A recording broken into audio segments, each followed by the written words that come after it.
अस्सलाम वालेकुम बिस्मिल्लाहिर्रहमानिर्रहीम। इन टुडेज लेक्चर हम जो है वो गाइड एंड फिजियोलॉजी का चैप्टर नंबर 38 कंप्लीट कर लेंगे, जो हमारे रिमेनिंग टॉपिक्स हैं। ठीक है, सबसे पहले जो हमारा टॉपिक रह गया था वो ये है कि माइन्यूट रेस्पिरेटरी वॉल्यूम क्या होता है। माइन्यूट रेस्पिरेटरी वॉल्यूम, ठीक है। इसके बारे में आपने याद रखना है कि वो वॉल्यूम ऑफ एयर जो हमारे रेस्पिरेटरी पैसेजेस में मूव कर रहा है, रेस्पिरेटरी पैसेजेस में एयर की मूवमेंट पर मिनट, एयर पर मिनट कितना मूव कर रहा है, इसको आप माइन्यूट रेस्पिरेटरी वॉल्यूम कहते हैं। ठीक है, अब ये किसके इक्वल होता है, ये जो आपका माइन्यूट रेस्पिरेटरी वॉल्यूम है इसको आपने याद रखना है tidal volume multiply by respiratory rate पर मिनट। ठीक है, अब आपका टाइडल वॉल्यूम नॉर्मल जो होता है वो होता है 500। ठीक है, इसकी वैल्यू होती है 500 और इसकी वैल्यू आपके पास 12 आती है। ठीक है, तो अगर आप इसको कैलकुलेट करें तो ये कुछ बनता है 6 लीटर पर मिनट आपका माइन्यूट रेस्पिरेटरी वॉल्यूम। लेकिन अगर एक बंदे का 1.5 लीटर पर मिनट है तो वो सर्वाइव कर जाएगा, अगर इससे कम है तो बंदे की डेथ हो सकती है। ठीक है, एक कंडीशन ये है, और दूसरी कंडीशन ये है कि अगर एक बंदे की एज मच बहुत ज़्यादा हो गया, मतलब अगर उसका टाइडल वॉल्यूम 4600 हो गया है और उसका रेस्पिरेटरी रेट जो है वो काफ़ी ज़्यादा 40 से 50 तक चला गया है।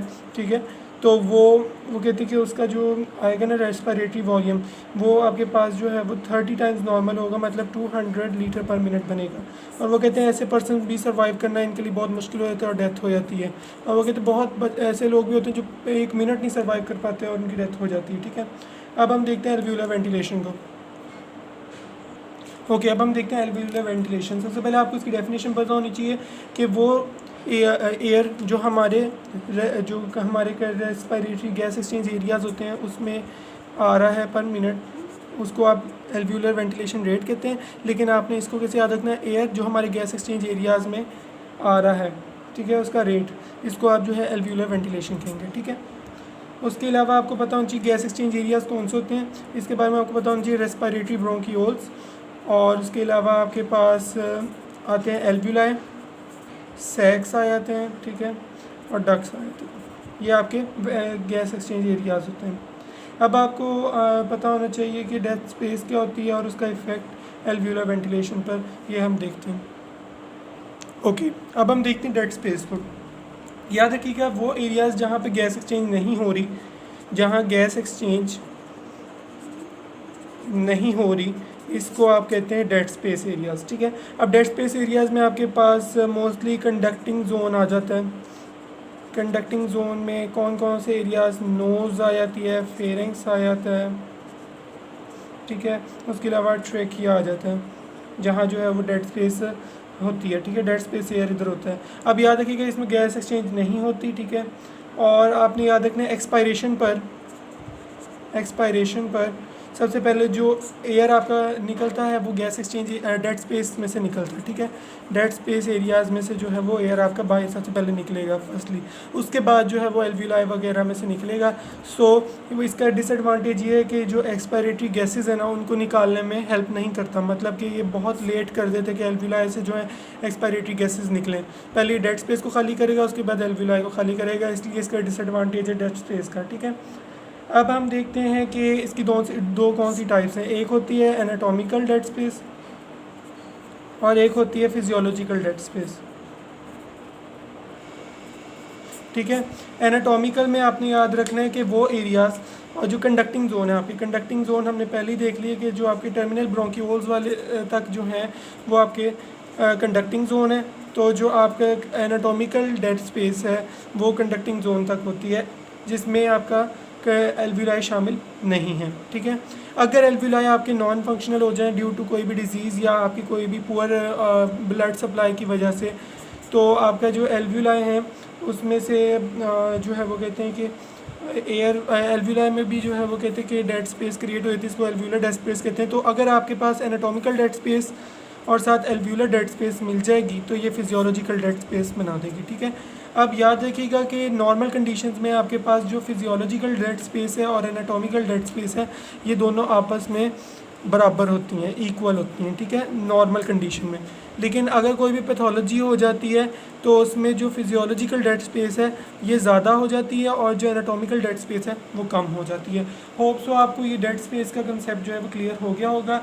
अब हम थोड़ा सा देख लेते हैं कि मेजरमेंट ऑफ डेड स्पेस, आप डेड स्पेस को मेजर कैसे कर सकते हैं।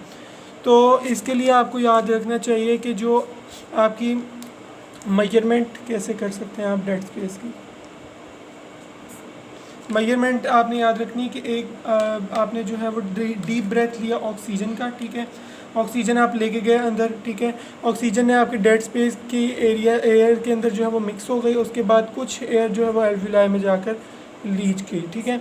अब आपने याद करना है कि जब आपने एयर वगैरह को निकाला, ठीक है, नाइट्रोजन मीटर में रिकॉर्ड करना है, नाइट्रोजन मीटर, इसके लिए आप जौन सा इंस्ट्रूमेंट यूज़ करते हैं उसको आप नाइट्रोजन मीटर कहते हैं, ये आपने याद रखना है, ठीक है। तो जो नाइट्रोजन मीटर है उसके ज़रिए आपने डेड पे ऑक्सीजन वगैरह जो आपने एयर निकाली, सबसे पहले जो एयर निकलेगी वो डेड स्पेस में प्योरली जो है वो ऑक्सीजन होगी, ठीक है। उसके बाद आपने जो है वो मिक्स होकर निकलेगी एल्विलाई और डेड स्पेस वाले में से, तो ये नाइट्रोजन प्लस ऑक्सीजन का मिक्सचर निकलेगी। और उसके बाद जैसे ही एल्विलाई में आएंगे तो एल्विलाई में जो है वो कहते हैं नाइट्रोजन अकेली निकलेगी, ठीक है। तो ये ग्राफ के ज़रिए रिप्रेजेंट किया होगा, इसके ज़रिए आप जो है वो कहते हैं कि आप निकाल सकते हैं डेड स्पेस के जो आपकी नाइट्रोजन वैल्यूज़ की चेंजेस की वजह से आप डेड स्पेस को कैलकुलेट कर सकते हैं, उसके वॉल्यूम वगैरह को, ठीक है। अब जो डेड स्पेस है एक नॉर्मल पर्सन में, वो उसकी वैल्यू आपको पता होनी चाहिए, वो 150 मिलीलीटर है, ठीक है, और ये एज के साथ जो है वो बढ़ जाती है, ठीक हो गया, ओके। ओके, अब हम देखते हैं कि एल्व्यूलर वेंटिलेशन रेट क्या होता है। अब आपने याद रखना है कि एल्व्यूलर वेंटिलेशन रेट ये होता है कि वो उस रेट पर 1 मिनट में कितना जो है वो एल्व्यूलाई के अंदर न्यू एयर जो है वो आ रहा है और गैस एक्सचेंज एरियाज़ के अंदर आ रहा है, उसको आप एल्व्यूलर वेंटिलेशन रेट कहते हैं। अब इसका फार्मूला आपको पता होना चाहिए कि VA जो है वो एल्व्यूलर वेंटिलेशन रेट को शो कर रहा है, और ये जो फ्रीक्वेंसी है ये आपको जो है वो शो कर रही है कि रेस्पायरेशन पर मिनट की फ्रीक्वेंसी कितनी होती है। उसके अलावा VT माइनस VD, ठीक है, ये T जो है ये आपको टाइडल वॉल्यूम का टाइडल वॉल्यूम शो कर रहा है, और VD जो है ये आपको डेड स्पेस का वॉल्यूम शो कर रहा है, ठीक है। तो आपके पास ये सब कुछ गिवन है, आप इसे कैलकुलेट करके जो है वो इसकी वैल्यू निकाल सकते हैं। अगर आपके पास जो है वो ब्रेथ जो है वो 12 है, और ये जो ये वाला है एयर 500 है और ये 150 है, ठीक है। तो आप इसको कैलकुलेट करके वैल्यू निकाल सकते हैं, 4200 मिलीलीटर जो है आपकी ये वैल्यू आती है। ये VA आपके पास जो 4200 आती है, ठीक है। अब ये एल्व्यूलर वेंटिलेशन जो है वो कहते हैं कि आपकी कंसनट्रेशन ऑफ ऑक्सीजन और कार्बन डाइऑक्साइड को एल्व्यूलाई के अंदर डिटरमाइन करती है, ये इसका यूज़ है, ठीक है। ऑक्सीजन और कार्बन डाइऑक्साइड का कंसनट्रेशन आपको ये बताती है, ठीक है। ओके, अब हम देखते हैं कि फंक्शंस और रेस्पिरेटरी पे सबसे पहले आपको पता होना चाहिए कि ट्रेकिया, ब्रोंकाई ब्रोंक्यूल्स और रेस्पिरेटरी ब्रोंक्यूल्स को कोलैप्स करने से कौन सी चीज़ बचाती है। जब वो कहते हैं कि एयर वगैरह को पास करने के लिए ये कोलैप्स क्यों नहीं होते, ये ट्रेकिया ओपन कैसे रहती है, ब्रोंकाई कैसे ओपन रहते हैं, ब्रोंक्यूल्स कैसे ओपन रहते हैं, तो इसको हम देखते हैं। ट्रेकिया के अंदर जो है वो याद रखिएगा कार्टिलेजिनस रिंग्स होते हैं, ठीक है, जो इनको कोलैप्स करने से बचाते हैं। उसके अलावा ब्रोंकाया है, इसके अंदर आपने याद रखना है कि कार्टिलेजिनस प्लेट्स होती हैं, ठीक है। उसके अलावा स्मूथ मसल्स भी इनमें प्रेजेंट होते हैं। अब जो ब्रोंकियोल्स हैं इनमें आपने याद रखना है इनका डायामीटर जो है लेस देन 1.5 मिलीमीटर है, और उसके अलावा इनके अंदर जो ये जो है वो ओपन कैसे रहते हैं, ट्रांसपुल्मोनरी प्रेशर के ज़रिए, जो आपके पुल्मोनरी प्रेशर के ज़रिए जो आपके एल्व्यूलाई के अंदर होता है, जो उनको एक्सपेंडेड रखता है, ठीक है, ओके। अब जो आपने याद रखना है वो ये है कि जो आपकी ब्रोंकियोल्स हैं उनके अंदर जो है इंटायरली जो उनकी वॉल्स होती हैं वो स्मूथ मसल्स से मिलकर बनी होती हैं। ब्रोंकाई में जो है वो बहुत थोड़े स्मूथ मसल्स होते हैं, ठीक है, अमाउंट थोड़ी होती है, लेकिन जो ब्रोंकियोल्स हैं उनमें स्मूथ मसल्स जो हैं वो बहुत अमाउंट में होते हैं, ठीक है। रेस्पिरेटरी ब्रोंकियोल्स में स्मूथ मसल्स कम होते हैं, और इनके अंदर जो है वो फाइब्रोटिक टिश्यू, ठीक है, और एपिथीलिया पुल्मोनरी एपिथीलियम वगैरह प्रेजेंट होती है। सो जो आपकी डिजीज़ होती हैं मेनली जो आपकी जो रिस्पायरेटरी डिजीज़ हैं वो स्मॉलर ब्रोंकाई और जो लार्जर ब्रोंकियोल्स हैं उनके दरमियान होती हैं, ठीक है। उनके अंदर जो वो कहते हैं एक्सेसिव उनकी कंट्रैक्शन ऑफ स्मूथ मसल्स की वजह से होती हैं, ओके, अब हम देखते हैं कि resistance of air flow in pulmonary tree. Okay, अब हम देखते हैं resistance of air flow bronchial tree में। याद रखिएगा ब्रोंकियल ट्री में से जो एयर है वो बहुत आसानी से पास कर जाता है, ठीक है, बहुत आसानी से पास कर जाता है। लेकिन याद रखिएगा कि रेजिस्टेंस वगैरह जो है वो आपकी ओके जो आपकी ब्रोंकियल ट्री है उसके अंदर जो है वो कितना आसानी से एयर पास कर जाता है। जो लार्जर आपके ब्रोंकियोल्स हैं, मतलब ब्रोंकाई हैं, ब्रोंकियोल्स हैं, उनके अंदर से ज़रा मुश्किल होती है, रेजिस्टेंस ऑफ एयर फ्लो होती है, ठीक है। और ब्रोंकाई वगैरह जो नियर दी ट्री प्रेजेंट है, क्यों उनके अंदर जो है वो ज़्यादा होती है, क्योंकि रेजिस्टेंस उनमें ज़्यादा इसलिए होती है क्योंकि वो लार्ज बड़े होते हैं, ठीक है। और जो आपके पास जो टर्मिनल ब्रोंकियोल्स होते हैं वो छोटे होते हैं, और terminal bronchiole small in size होते हैं, और उनमें से बहुत थोड़ा एयर पास करता है, ठीक है। तो जो डिजीज़ होती हैं वो स्मॉलर ब्रोंकियोल्स जो हैं वो उसमें ज़्यादा रोल प्ले करते हैं, ठीक है, उनका स्मॉल साइज़ होने की वजह से, और वो इजीली ऑक्लूड हो जाते हैं मसल कंट्रैक्शन की वजह से। ये 3 वजूहात हैं जिसकी वजह से ये ईज़िली ऑक्लूड हो जाते हैं। एक तो मसल कंट्रैक्शन, ठीक है। दूसरे नंबर पर आपने याद रखना है कि ये जो म्यूकस कलेक्टिंग जो हो रही है ल्यूमेंस वगैरह के अंदर म्यूकस की वजह से, और तीसरे नंबर पर ओडीमा की वजह से होती है, ठीक है। होप तो आपको ये रेजिस्टेंस वाला भी समझ आ गया होगा कि जो रेजिस्टेंस होती है वो टर्मिनल ब्रोंकियोल्स में कम है as compare to larger bronchioles, और जो स्मॉलर ब्रोंकियोल्स हैं वो ज़्यादा डिजीज़ वगैरह में पार्ट प्ले क्यों करती है, क्योंकि उनके स्मॉल साइज और वो इजी अक्लूडेड होते हैं बाय द मसल कंट्रैक्शन, ओडीमा और म्यूकस। ओके, अब हम देखते हैं कि सिंपथेटिक डायलेशन वगैरह का क्या इफेक्ट आता है। याद रखिएगा कि जो सिंपथेटिक फाइबर्स होते हैं ना वो आपके ब्रोंकियल ट्री में जो है उसके सेंटर में एंटर नहीं होते, central portion of the lungs वगैरह के अंदर जो है वो फाइबर्स पेनिट्रेट नहीं करते, इसलिए इनका रोल जो है वो बहुत वीक होता है। सिंपथेटिक फाइबर्स का ये बहुत वीक होते हैं, ठीक है। ब्रोंकियल ट्री जो है वो कहते हैं कि ज़्यादातर जो एक्सपोज होती है नॉन एपिनेफ्रीन और एपिनेफ्रीन को एक्सपोज होती है, ठीक है। इन्होंने क्या करना है, दोनों ने मिलकर जो है वो बीटा एंड्रोजेनिक रिसेप्टर्स वगैरह को एक्टिवेट करवाना है, रिसेप्टर्स को, ठीक है, जिन्होंने डायलेशन करवानी होती है आपकी ब्रोंकियल ट्री की। समझ आ गई आपको ये सिंपथेटिक डायलेशन की। इसमें हमने क्या कहा है कि आपकी जो ब्रोंकिया जो लंग्स हैं उनके से अंदर जो सिंपथेटिक फाइबर्स हैं इनका रोल बहुत वीक होता है, क्यों, क्योंकि ये जो है वो central part of the lungs के अंदर जो है वो पेनिट्रेट नहीं किए होते, ठीक है। तो इस वजह से जो नॉन एपिनेफ्रीन और एपिनेफ्रीन वाइडली डिस्ट्रीब्यूटेड होते हैं, और ये जो है बीटा एंड्रोजेनिक रिसेप्टर्स वगैरह को एक्टिवेट करवाते हैं, जो डायलेशन करवाते हैं किसकी, ब्रोंकियल ट्री की। अब हम देखते हैं पैरासिम्पथेटिक कंस्ट्रिक्शन का रोल। पैरासिम्पथेटिक का रोल आपको पता होना चाहिए, पैरासिम्पथेटिक की ये जो है वो पेरेंट कायमा जो होती है ना आपके लंग्स की, उसके अंदर ये फ्यू अमाउंट में जो है वो डिस्ट्रीब्यूटेड होती है, ठीक है, पेरेंट कायमा ऑफ लंग्स में, ठीक है। अब जो आपको पता होना चाहिए वो ये है कि ये जो है वो एसिटाइलकोलिन वगैरह को जो है वो एक्टिवेट करवा देती हैं, ठीक है। ये जो एसिटाइलकोलिन जो एक्टिवेट होती है तो ये कंस्ट्रिक्शन ऑफ ब्रोंकियोल्स करवा देगी, ब्रोंकियोल्स की कंट्रैक्शन करवाएगी। तो इन्होंने भी ब्रोंकियोल्स की कंट्रैक्शन करवा दी, या कोई डिजीज़ जैसे एस्थमा है उसमें ब्रोंकियोलर कंस्ट्रिक्शन वैसी हो रही होती है, तो दोनों मिलकर जो है वो स्वेयर किस्म की जो है ब्रोंकियोलर कंस्ट्रिक्शन करवा देते हैं, जिसकी वजह से ब्रोंकियोल्स जो है वो आपके बहुत ज़्यादा अमाउंट में जो है वो कंट्रैक्ट हो जाती है। तो इसलिए आपको जो है ना वो जिस तरह एट्रोफिन जैसी दवाइयाँ देनी पड़ती हैं, ये जो एट्रोफिन होती हैं ये जो है वो ब्रोंकियोल्स की डायलेशन करवाती हैं, और ये एसिटाइलकोलिन वगैरह को जो है वो ब्लॉक कर देंगी, जिसकी वजह से जो है ब्रोंकियो कंस्ट्रिक्शन जो है वो उसको होने से वो प्रिवेंट करेंगी, ठीक है। और एट्रोफिन का रोल याद रखना है कि इसने जो है वो आपके रेस्पिरेटरी पैसेज को खोल देना है, ब्रोंकियोलर कंस्ट्रिक्शन की बजाय ब्रोंकियोलर डायलेशन करवानी, ताकि आपके आसानी से जो है वो ऑब्स्ट्रक्शन ख़त्म हो जाए, ठीक हो गया। ओके, अब हम देखते हैं कि लोकल फैक्टर्स का क्या इफेक्ट होता है, ठीक है, ब्रोंकियोलर कंस्ट्रिक्शन पे। याद रखिएगा 2 किस्म की सब्सटेंसेस होती हैं, एक होती है हिस्टामिन और एक होती है slow reacting substance of anaphylaxis, ठीक है। तो आपने याद रखना है कि इन दोनों ने जो है वो मास्ट सेल्स वगैरह जो है एलर्जिक रिएक्शन के अंदर रिलीज़ करवाते हैं, और इन्होंने जो है वो ये कभी भी पोलन वगैरह जो डस्ट होती है एयर के अंदर उसकी वजह से प्रोड्यूस होते हैं, ठीक है। इन्होंने जो वो एयर वे ऑब्स्ट्रक्शन में बहुत रोल प्ले करना है, ठीक है, स्पेशली जो आपके एनाफिलैक्सिस है इसने जो है वो एयर वे ऑब्स्ट्रक्शन में रोल प्ले करना है, एयर वे ऑब्स्ट्रक्शन में। उसके अलावा आपने याद रखना है कुछ इरिटेंट्स होते हैं, जैसे आपके पास डस्ट है, स्मोक है, सल्फर डाइऑक्साइड वगैरह है, ये जो स्मोक वगैरह के एलिमेंट्स हैं इन्होंने जो है वो कहते हैं लोकल नॉन नर्वस रिएक्शंस वगैरह एक्टिवेट करवाते हैं, जिन्होंने ब्रोंकियल कंस्ट्रिक्शन करवानी है। जैसे आपके पोलूटेंट्स आप बस याद रखिए कि पोलूटेंट्स जो हैं ये भी इनडायरेक्टली जो है वो आपकी एयर वे ऑब्स्ट्रक्शन करवा रहे हैं। ऑल्सो क्या आपको ये सिंपैथेटिक डायलेशन और पैरासिम्पैथेटिक कंस्ट्रिक्शन और लोकल फैक्टर कंस्ट्रिक्शन जो है वो समझ आ गई होगी।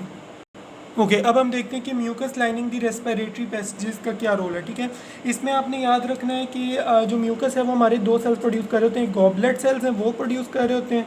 ठीक है, और दूसरे नंबर पे सब म्यूकोजल सेल्स होते हैं, वो जो है वो सब म्यूकोजल ग्लैंड्स होते हैं, ये प्रोड्यूस करवा रहे होते हैं। ठीक है, इनका आपने अब इसका फंक्शन क्या म्यूकस का, म्यूकस ने जो है वो मॉइस्ट सरफेस प्रोवाइड करनी है। ठीक है, और उसके अलावा पार्टिकल को ट्रैप करना है, पार्टिकल्स को ट्रैप करना है। अब जो आपकी सिलिएटेड एपिथीलियम होती है, ठीक है, अप टू टर्मिनल ब्रोंकियोल्स, जो नोज से लेकर आपकी टर्मिनल ब्रोंकियोल्स तक जाती है। ठीक है, जो सिलिएटेड एपिथीलियम है अप टू दी आपके टर्मिनल ब्रोंकियोल्स तक जाती है। ठीक है, इसका आपने याद रखना है कि जो सिलिया होते हैं टोटल आपके पास वो 200 तक होते हैं। ठीक है, अबाउट 200 सिलियाज जो होते हैं वो प्रेजेंट होते हैं। उसके लिए आपने याद रखना है कि इन्होंने जो है वो सिलिया ने बीट करना, और उसके अलावा जो आपके जो ट्रैप पार्टिकल्स हैं उनको जो है उसने फेरेंस से गुजार कर उन्होंने स्वेलो ऑफ करवा देना है। ठीक है, अब जो आपको पता होना चाहिए कि मोस्ट ऑफ द रिफ्लेक्सेस जो होते हैं आपके प्रोड्यूस होते हैं, उनका जो मिड सेंटर होता है वो मिड ब्रेन होता है। मिड ब्रेन जो है वो मेन सेंटर होता है रिफ्लेक्सेस का। ठीक है, और जो आपको पता होना चाहिए सेंसिटिव पार्ट हैं, जो आपकी सेंसिटिव पार्ट्स हैं उनमें आपको पता होना चाहिए एक कार्सिना वगैरह होते हैं, करीना वगैरह। ठीक है, ट्रेकिया होते हैं, एल्विलाई होते हैं, इसके अलावा लेरिंक्स, और आपके पास जो टर्मिनल ब्रोंकियोल्स हैं, वो कहते हैं कि ये सारे जो हैं ये आपके जो हैं वो सेंसिटिव पार्ट होते हैं। जब भी इनके साथ पार्टिकल टच करेगा तो ये बहुत जल्दी एक्टिवेट हो जाएंगे और उन ओके कफ रिफ्लेक्स को हम देखते हैं। कफ रिफ्लेक्स में आपने याद रखना है कि ये कैसे एक्टिवेट होता है। कोई भी इरिटेंट हो, फॉरेन पार्टिकल हो, वो इसको एक्टिवेट करता है। इरिटेंट, ये बहुत इंपॉर्टेंट टॉपिक है, इरिटेंट या फॉरेन पार्टिकल। उसके अलावा आपने याद रखना है कि ये जो है वो आपके लोअर रेस्पिरेटरी पैसेजेस जो हैं वो इसमें जो है वो इन्वॉल्व होते हैं, उनको इफ़ेक्ट आता है। ठीक है, उसके अलावा आपने याद रखना है कि जो इसमें क्रेनियल नर्व जो अफेरेंट के तौर पे एक्ट कर रही है, अफेरेंट जो है वो आपकी क्रेनियल नर्व को लेके जाता है। कौन सी नर्व है आपकी? वेगस नर्व है, जिसको आप 10th क्रेनियल नर्व भी कहते हैं, वेगस नर्व, 10th नर्व। ठीक है, इसके पास लेके जाएगा, इसने आगे जो है वो ट्रांसफ़र करना है आपके मेडुला को, जिसने आपके सेंटर के तौर पे एक्ट करना है, मेडुला को एक्टिवेट करवा देना है। अब ये मेडुला है, इसने जो है वो डिफरेंट आपके जो इवेंट्स हैं उनको एक्टिवेट करवाना है। अब हम वो इवेंट्स देख लेते हैं। ओके, अब आपको पता होना चाहिए इवेंट्स। इवेंट्स में आपने जो याद रखना है वो ये है कि सबसे पहले आपकी इंस्पायर्ड एयर आती है। इंस्पायर्ड एयर की वैल्यू आपको पता होनी चाहिए कितनी आ रही है, ये 2 से 2.5 लीटर आ रही है, पहला स्टेप है। ठीक है, उसके बाद आपका जो एपिग्लॉटिस है, ठीक है, और वोकल कॉर्ड्स वगैरह हैं, वोकल कॉर्ड्स वो क्लोज हो जाते हैं। ठीक है, तीसरे नंबर पर आपने याद रखना है कि जो लंग्स हैं उसके अंदर प्रेशर की बिल्डिंग हो जाएगी। ठीक है, और ये ऑलमोस्ट 100 मिलीमीटर ऑफ मर्करी होता है। ठीक है, उसके अलावा आपने याद रखना है चौथे नंबर पे जो आपके एब्डोमिनल मसल्स हैं, एब्डोमिनल मसल्स प्लस आपके जो इंटरकोस्टल मसल्स हैं, इंटरकोस्टल मसल्स, ये कंट्रैक्ट कर जाएंगे। उसके अलावा जो पाँचवें नंबर पर यह है कि जो आपका एयर है उसने एक्सपायर्ड आउट हो जाना।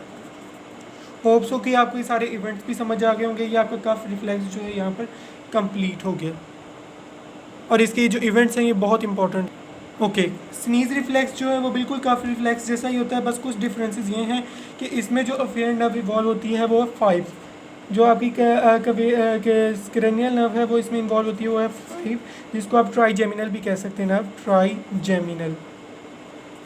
ठीक है, उसके अलावा आपने याद रखना है कि इसमें नेज़ल पैसेजेस इन्वॉल्व होते हैं। ठीक है, उसके अंदर जो है वो इरिटेशन अगर हो जाए तो उसकी वजह से कॉज होता है। अब इसमें जो इम्पोर्टेंट है इवेंट्स वैसे ही हैं, बस आपने याद रखना है कि जिसमें यूवुला है वो डिप्रेस हो जाता है। ठीक है, ये यूवुला के बारे में आपने याद रखना है, ये इंपॉर्टेंट पॉइंट है कि जो यूवुला है इसके डिप्रेस होने का क्या मकसद होता है। इसका मकसद ये है कि जो आपका एयर है वो आपके जो है वो नोज़ वगैरह में भी जाए और वहाँ जो फॉरेन पार्टिकल्स के लिए जो पैसेज वे है उसको क्लियर कर दे, मतलब कि जो फॉरेन पार्टिकल्स हैं उनको रिमूव करने में हेल्प करता है। ठीक है, तो ये आपके यूवुलर डिप्रेस का भी फंक्शन पता लग गया, ये आपका स्नीज रिफ्लेक्स भी कंप्लीट हो गया। ओके, अब हम देखते हैं रेस्पिरेटरी फंक्शंस ऑफ नोज़। आपको सबसे पहला फंक्शन आना चाहिए वो ये है कि ये वार्म रखता है आपके एयर को वार्म रखने का मकसद क्या है, ये 1 फ़ारेनहाइट जो है वो रखता है। इसके मकसद ये है कि ये तो कूल एयर जो है, एक तो ये बात है कि कूल एयर जो ब्रोंको कंस्ट्रिक्शन करवाता है और क्रस्टिंग ऑफ लंग्स करवाता है, क्रस्टिंग ऑफ लंग्स। ठीक है, और दूसरे नंबर पर ड्राई इफेक्ट कॉज करता है, इसलिए आप जो है वार्म रखते हैं। ठीक है, उसके अलावा दूसरे नंबर पर आपको पता होना चाहिए वो ये है कि ह्यूमिडिटी मेंटेन करता है। ह्यूमिडिटी जो है वो कहते हैं 2 से 3% ऑफ दी सेचुरेटेड वाटर पे मुश्तमिल होती है। और तीसरे नंबर पर आपने याद रखना है फिल्ट्रेशन जो है आपने याद रखना है कि कौन सी होनी चाहिए, टर्बुलेंट फिल्ट्रेशन होनी चाहिए।